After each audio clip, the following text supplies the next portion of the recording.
இன்று நாம் பார்க்கக்கூடியது என்னென்னா தங்கத்தை பற்றி பார்க்க போகிறோம். தங்கம்னா குரு அப்படின்னு சொல்கிறோம். பொதுவாகவே இந்த தங்கம் யாருக்கெல்லாம் ராசியே இல்லைங்க, எப்போவுமே நகை வாங்கினா அடகு வச்சிடறேன், வைக்கவே கூடாதுங்க, அடகு போட்டுட்டு தான் இருக்கணும்னு நினச்சி வாங்கினேன், ஆனால் வச்சுட்டேன் மூக்க முடியல, மூட்டை மறுபடியும் வச்சிட்றேன். இப்படி தொடர்ந்து தங்கம் நம்மை சோதிக்குது என்றால், உங்களுடைய ஜாதகத்தில் தனுசுலேயோ மீனத்திலேயோ மாந்தி இருந்தாலோ, சனி ராகு கேதுக்கள் இருந்தாலோ நிச்சயமாக இந்த பிரச்சனை உண்டு.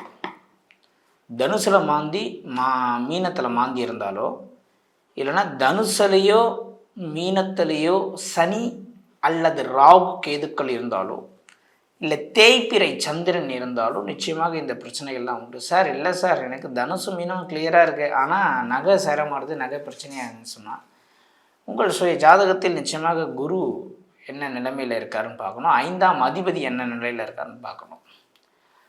இதெல்லாம் பார்த்து தான் நீங்கள் ஒரு முடிவை எடுக்க வேண்டும்.